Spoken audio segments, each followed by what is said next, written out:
Hello guys, welcome to my channel Amit education. तो आज की वीडियो का जो टॉपिक है वो है variety of sports event, role of event organisation and what is the role of sports event manager. तो जैसा कि आपको स्लाइड में दिख रहा होगा वैरायटी ऑफ स्पोर्ट्स इवेंट, तो यहाँ मैंने टोटल 6 इवेंट लिए हैं, 6 टाइप के event. Local event, friendly event, events by invitation only, regional events, national event and international event. तो अगर हम पहले ही बात करें लोकल इवेंट की, तो लोकल इवेंट में किस टाइप के इवेंट होते हैं, किस टाइप के मैचेस होते हैं। तो जो हमारे डिस्ट्रिक्ट में जो आसपास में जो क्लब होते हैं, जो आपस में क्लब मैच खेलते हैं, वो एक लोकल इवेंट के अंदर आता है। फ्रेंडली इवेंट जो होता है वो अनऑफिशियल होता है। एक एम होता है कि इसमें कि हम किसी कंपटीशन या चैम्पियनशिप के लिए प्रिपेयर करते हैं, जैसे कि हम किसी अपकमिंग कंपटीशन के लिए एक माइंडसेट के लिए गेम खेलते हैं, तो वो एक फ्रेंडली इवेंट हो गया। इवेंट्स बाय इनविटेशन ओनली, तो इस टाइप के इवेंट्स में क्या होता है कि जैसे कोई इंस्टीट्यूट है या फिर कोई क्लब है जो अपने इंस्टीट्यूट या क्लब का प्रमोशन के लिए कुछ टीमों को इनविटेशन देता है और वो इवेंट कराता है, थोड़ा मार्केटिंग भी इसमें थोड़ा सा करता है, तो वो इवेंट्स बाय इनविटेशन ओनली होता है। रीजनल इवेंट की बात करें तो हमारे स्टेट में, एक स्टेट में जितनी भी डिस्ट्रिक्ट होती हैं वो टीमें जो पार्टिसिपेट करती हैं डिस्ट्रिक्ट वाइज, वो रीजनल इवेंट के अंतर्गत आता है। फिफ्थ जो है नेशनल इवेंट। नेशनल इवेंट एक कंट्री के अंदर जितनी भी स्टेट हैं, तो वो स्टेट जो रिप्रेजेंट करती हैं, जो टीमें अपने स्टेट को रिप्रेजेंट करती हैं, वो नेशनल इवेंट के अंतर्गत आता है। जैसे कि नेशनल मीट होती हैं काफ़ी सारी एथलेटिक्स की, या फिर हम बात कर सकते हैं सबसे जो चर्चित इवेंट है नेशनल, वो है खेलो इंडिया। खेलो इंडिया इतने टाइम इंडिया में सबसे पॉपुलर नेशनल इवेंट है। इंटरनेशनल इवेंट की बात करें तो जहाँ पे वर्ल्ड की मोस्ट ऑफ द कंट्रियाँ पार्टिसिपेट करती हैं, कंट्री लेवल पे जो पार्टिसिपेशन होते हैं वो इंटरनेशनल इवेंट के अंतर्गत आते हैं। इंटरनेशनल इवेंट में जैसे हो गया Commonwealth games, south Asian games, Asian games, और सबसे अगर बात करें सबसे चर्चित, तो वो है ओलंपिक गेम्स, जहाँ पे वर्ल्ड की सबसे ज़्यादा टीमें आके पार्टिसिपेट करती हैं। नेक्स्ट बात करें what is the role of event organisation. तो जैसा कि पहला पॉइंट है प्लानिंग। किसी भी इवेंट को ऑर्गेनाइज कराने के लिए प्लानिंग करना बहुत ही इम्पोर्टेंट है, क्योंकि विदाउट प्लानिंग आप किसी भी इवेंट को सक्सेसफुली ऑर्गेनाइज नहीं करा सकते। क्योंकि अपने लाइफ में भी कोई ड्रीम या कुछ भी करना होता है तो आप एक प्लानिंग के थ्रू ही करते हैं। तो planning is the most important in event organisation. अब प्लानिंग के अंदर भी क्या क्या प्लान करना है, क्या क्या रखना है, क्या क्या करना है, प्लानिंग कैसे करनी है, उसके भी कुछ पॉइंट हैं। जैसे कि पहला जो होता है event appointing an event committee. Second marketing budget proposal. Third जो है event marketing plan. Next booking the venue, फिर स्पोर्ट्स इक्विपमेंट, फिर सिक्योरिंग परमिट्स, फिर acquiring medical assistance. Appointing and event committee में जैसे कि काफ़ी सारी कमेटी बनाई जाती हैं, जैसे कि कोई वो आपका स्पोर्ट्स इक्विपमेंट देखेगा, कोई वेन्यू डिसाइड करेगा, या फिर कोई गेस्ट कौन कौन से आने वाले हैं, प्रोग्राम कौन कौन से होने वाले हैं, कैसे डिसाइड करना है, और कितने दिन का इवेंट रहेगा, वो सब चीज़ें के लिए कमेटी बनाई जाती है। तो काफ़ी कमेटी होती हैं इसमें किसी बड़े इवेंट को ऑर्गेनाइज कराने के लिए। तो एक कमेटी आपको बनानी पड़ती है उसके लिए। नेक्स्ट जो है मार्केटिंग बजट प्रपोजल। जिस इवेंट को आप करा रहे हैं उस इवेंट को कराने में टोटल खर्चा कितना आने वाला है, उसका बजट बनाना पड़ता है कि इसमें इतना खर्चा होगा, इस चीज़ को अरेंज करने में इतना खर्चा होगा। तो सारी चीज़ों के लिए आपको पहले बजट बनाना पड़ता है कि कितना खर्चा होगा। फिर event marketing plan. Event marketing plan का मतलब है कि जो आप इवेंट करा रहे हो उसका आप एडवर्टाइजमेंट, उसके लिए एक कमेटी होती है कि आप कहाँ कहाँ प्रचार करोगे जिससे लोगों को पता चले कि हाँ हम ये करा रहे हैं, ताकि ऑडियंस आए आपका ऑडियंस आए, और उससे जो आप टिकट विकट बेचोगे या टिकट विकट जो आप सेल करोगे उससे आपका अर्निंग होगा। तो आपका एक वो बजट प्रपोजल में सहायता करेगा, प्रदान करेगा। Next booking the venue. Booking the venues का आप कमेटी जो रहती है उसमें ये देखती है कि कौन सा जगह ज़्यादा सूटेबल रहेगा जहाँ पे सारी चीज़ें ईज़िली प्रोवाइड हो सकें। शहर में जैसे कि हम करा रहे हैं, या किसी ऐसे जगह करा रहे हैं जहाँ पे होटल भी आसपास में हो, स्पोर्ट्स प्लेयर के लिए स्पोर्ट्स इक्विपमेंट लाने में भी कोई प्रॉब्लम ना हो, एवरीथिंग प्रोवाइड ईजिली हो जाए। तो उस तरह के वेन्यू को बुक करने के लिए भी काफ़ी सारे प्रोसीजर होते हैं, तो उसके लिए भी एक कमेटी होती है। नेक्स्ट, स्पोर्ट्स इक्विपमेंट कौन कौन से, जैसे कि आप, मैंने बोला कि ओलंपिक गेम्स, जैसे कि पिछले स्लाइड में मैंने आपको बताया कि ओलंपिक गेम्स जो होता है वो इंटरनेशनल इवेंट का सबसे चर्चित गेम्स है, एक इवेंट है। तो वहाँ पे अब काफ़ी सारे गेम होते हैं, तो काफ़ी सारे गेम के लिए सबके लिए अलग अलग स्पोर्ट्स इक्विपमेंट अरेंज कराना, इन सब के लिए भी एक अलग कमेटी होती है। इन सब चीज़ों की भी आपको प्लानिंग करनी पड़ती है। सिक्योरिंग परमिट्स, तो जैसा कि आपको ये वेन्यू डिसाइड करके फिर उस ग्राउंड पे या फील्ड पे कराना है, तो उसके लिए आपको परमिशन लेनी पड़ेगी। जो आप इवेंट करा रहे हो या फिर जो आप गेम्स करा रहे हो, उसके लिए आपको जो हायर अथॉरिटी, फेडरेशन, एसोसिएशन से जो भी आपको परमिशन लेनी है, वो सब परमिशन लेना पड़ता है। नेक्स्ट जो है एक्वायरिंग मेडिकल असिस्टेंस, आपको मेडिकल टीम भी चाहिए, जिसमें क्या होता है, मोस्ट ऑफ द टाइम क्या होता है कि कॉमन सी चीज़ है, स्पोर्ट्स में इंजरी एक कॉमन सी चीज़ है, तो उसके लिए भी आपको मेडिकल टीम की ज़रूरत पड़ती है। तो ये सारी चीज़ें एक इवेंट ऑर्गेनाइजेशन प्लानिंग के थ्रू करता है। अब बात करते हैं कि event and appointing an event committee. तो जब आप कमेटी अपॉइंट करोगे या बनाओगे, तो उसमें आप क्या क्या चीज़ें ध्यान दोगे। तो जो कमेटी के मेंबर रहेंगे वो trustworthy, skill, committed and reliable होने चाहिए। Next, the size of the committee depends on the size end of the event. जो कमेटी के मेंबर होंगे कि इस कमेटी में कितने मेंबर चाहिए, वो सारी चीज़ें डिपेंड करती है कि इवेंट कितने दिन का होगा, 1 दिन का है, 3 दिन का है, 5 दिन का, 7 दिन का है, 15 दिन का है। ये सारी चीज़ें डिपेंड करती है आपके इवेंट साइज़, जो इवेंट का साइज़ है, कितने दिन का रख रहे हो, उसके हिसाब से आपको कमेटी में उतने मेंबर रखना पड़ता है। Next, what are the different event committee. Committee और कौन कौन सी हो सकती है, जैसे कि overall incharge of the event. जैसा कि स्पोर्ट्स इवेंट मैनेजर से जो इवेंट मैनेजर होता है, कोई भी स्पोर्ट्स इवेंट का, उसका एक मैनेजर तो ज़रूरी होगा। तो उसके नीचे भी और सारे मैनेजर होते हैं, जैसे असिस्टेंट होता है, तो वो ओवरऑल इंचार्ज होता है ऑफ द इवेंट, जो इवेंट को देखता है कि सारी चीज़ें स्मूथली रन कर रही हैं कि नहीं।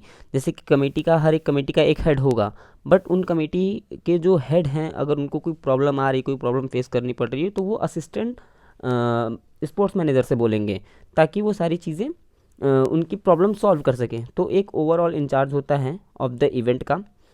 नेक्स्ट, लॉजिस्टिक जो डिपार्टमेंट होता है, जो कमेटी होती है, वो पूरा पेपर वर्क संभालती है, जैसे कि इवेंट के स्टार्टिंग से बुकिंग करना, कौन कौन सी टीम आ रही है, रजिस्ट्रेशन करना, और सर्टिफिकेट्स, और कौन सी टीम के player first, second, third position के साथ, तो सारे पेपर वर्क ये लॉजिस्टिक कमेटी अपने पास रखती है, उनका काम यही होता है।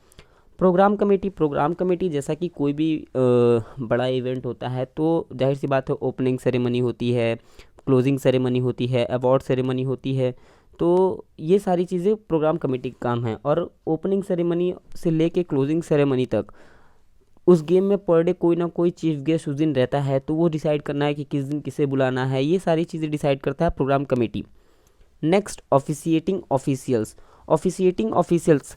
अब किसी भी गेम को कराने के लिए ऑफिशियल्स की तो ज़रूरत पड़ेगी ही, referee, umpire, linesman, scorer and time keeper, इन सब की ज़रूरत पड़ती है। तो आप कौन से गेम के लिए कौन से ऑफिशियल्स बुला रहे हो, कौन से अच्छे ऑफिशियल्स हैं जिनको आप बुला सकते हो, कौन अवेलेबल हैं, तो ये सारी चीज़ें जो है एक ऑफिशिएटिंग ऑफिशियल्स की कमेटी होती है, वो डिसाइड करती है। Next, marketing and sponsorship. Marketing and sponsorship is the most important in event organisation. किसी भी इवेंट को कराने के लिए मार्केटिंग बहुत ही इम्पॉर्टेंट है, और उसके लिए स्पॉन्सरशिप होना चाहिए। क्योंकि क्या है कि जो आप बजट प्रपोजल बनाते हो, उसमें ज़रूरी नहीं, ऐसा होता है कि जो आपको फंडिंग बाहर से मिलेगी, आपका इवेंट उस पर भी थोड़ा बहुत डिपेंड रहता है। जितना आपको फंडिंग ज़्यादा मिलेगी, इवेंट आप उतने अच्छे से ऑर्गेनाइज करोगे, उतना स्मूथली से चला सकते हो। तो मार्केटिंग उसमें से एक बहुत इंपॉर्टेंट है। मार्केटिंग जितना अच्छा एडवर्टाइजमेंट करोगे, उतना अच्छा आपको स्पॉन्सरशिप मिलेगा। अदरवाइज़ अगर आप मार्केटिंग अच्छा नहीं करोगे, तो स्पॉन्सरशिप कोई देगा ही नहीं, क्योंकि अगर जो स्पॉन्सर आपको करने वाला है, जो आपके इवेंट को स्पॉन्सर करेगा, वो भी देखना चाहेगा ना कि हाँ, अगर हम इस इवेंट को स्पॉन्सर कर रहे हैं तो मेरा भी बेनिफिट है कि नहीं, तभी आपको स्पॉन्सर मिलेगा। तो वही है, स्पॉन्सरशिप अगर आपको मिलती है तो आपका इवेंट चलाने में एक स्पोर्ट्स इवेंट मैनेजर को और मतलब अच्छा मदद मिलेगा, अच्छे से स्मूथली चला सकेगा। तो उसकी भी एक कमेटी होती है जो मार्केटिंग और स्पॉन्सरशिप, मार्केटिंग करती है और स्पॉन्सरशिप ढूंढती है। नेक्स्ट जो कमेटी होती है फूड की, तो जैसा कि मैंने बताया कि आपका इवेंट साइज़ कितना है, कितने दिन का करा रहे हो, तो उसके हिसाब से भाई आपके कमेटी मेंबर्स भी बहुत सारे होंगे, तो उनके लिए भी एकमेंडेशन देखना, चीफ गेस्ट जो आते हैं उनके लिए एकमेंडेशन देखना, अगर आप प्लेयर्स के लिए भी रखे हो एकमेंडेशन का, तो उन सारी चीज़ों के लिए भी एक कमेटी डिसाइड रहती है कि किस दिन कैसे कैसे क्या क्या ऑर्गेनाइज कराना है। फर्स्ट एड का जैसे कि मैंने पिछले में बताया कि स्पोर्ट्स में कॉमन चीज़ है इंजरी, तो उन सब चीज़ों के लिए फर्स्ट एड कमेटी भी होती है। नेक्स्ट बात करते हैं what is the role of sports event manager. तो एक स्पोर्ट्स इवेंट मैनेजर का क्या क्या रोल होता है इवेंट ऑर्गेनाइज कराने में। तो सबसे पहला, responsible for setting up and organising committee for sports event. वो रिस्पॉन्सिबल होता है, उसकी रिस्पॉन्सिबिलिटी रहती है कि वो ऑर्गेनाइजिंग कमेटी, मतलब कि स्पोर्ट्स इवेंट के लिए डिफरेंट टाइप की कमेटीज़ बनाए, पहली चीज़। दूसरी, take care of ticket sales and marketing by making sure that they are readily available.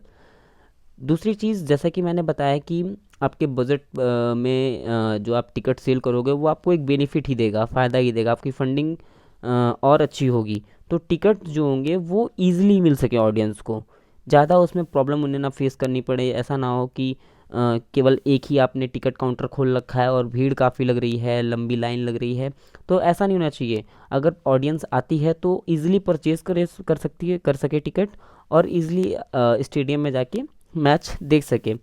तो इन सब चीज़ों का भी ध्यान स्पोर्ट्स इवेंट मैनेजर रखता है। With the help of the organising committee make arrangement for guest accommodation and transportation.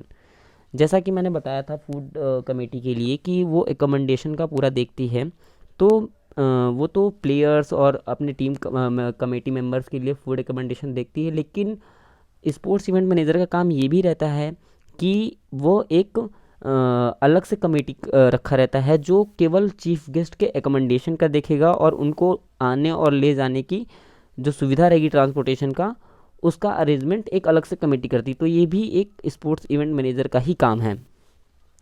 Provide और setup adequate security for the entire process of event. Provide और setup adequate security for the, जैसा कि मैंने बोला कि हम पिछले स्लाइड में, जैसे मैंने पहले स्लाइड में बताया था इंटरनेशनल इवेंट के लिए, कि अगर हम ओलंपिक गेम्स कर रहे हैं, ऑर्गेनाइज कर रहे हैं, तो वर्ल्ड की कई कंट्रियां आती हैं पार्टिसिपेट करने के लिए, तो उनके लिए एक सेफ़ एंड सिक्योर जगह स्टे करने के लिए, जैसे कि टीम के पास खुद टीम मैनेजर होता है जो टीम की सिक्योरिटी देता है, ये करता है, मतलब कि कैसे सिक्योर, हर चीज़ें सारी चेक करके रखता है। But as a sports event manager ये आपका काम है कि टीम को जहाँ पे आप स्टे करा रहे हो वो सिक्योर है कि नहीं, कोई प्रॉब्लम तो फेस नहीं करनी पड़ेगी।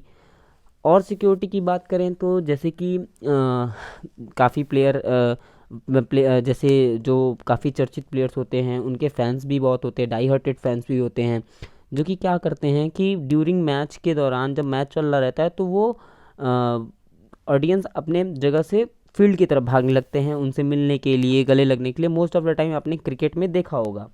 तो उन सब चीज़ों के लिए भी ग्राउंड पे स्टाफ होने चाहिए, ताकि प्लेयर्स के पास कोई ना जा सके या प्लेयर्स को कोई हानि ना पहुंचे, क्योंकि वो कुछ भी कर सकते हैं। तो ये सारी चीज़ें एक स्पोर्ट्स इवेंट मैनेजर देखता है, सिक्योरिटी सिस्टम भी पूरा देखता है। क्रिएट और emergency contingency plans for event. Event को चलाने के लिए आपके पास हमेशा प्लान ए और बी होना चाहिए। जैसा कि सपोज़ दैट हम मान सकते हैं, जैसे कि हमें फ़ुटबॉल का मैच कराना है और हमने जिस वेन्यू पे, जिस ग्राउंड को मैंने डिसाइड किया है कि आज इतने बजे ये मैच होगा, बट वेदर की वजह से अगर बारिश हो गई और वो फील्ड एकदम गीला हो गया जिसकी वजह से क्या हो सकता है कि प्लेयर्स को काफ़ी इंजरी आ सकती है, सीरियस इंजरी आ सकती है। तो उसके लिए आपको क्या करना होगा कि आपको दूसरा वेन्यू भी एज अ प्लान बी आपको बुक करके रखना होगा, या आपके पास ऑप्शन होना चाहिए। तो किसी भी प्रॉब्लम में आपको एक प्लान बी रखना पड़ेगा, ताकि आप प्लान ए की जगह प्लान बी एग्जीक्यूट कर सको। delegates different tasks to different member of the organizing committee so as the the ensure that everything runs smoothly।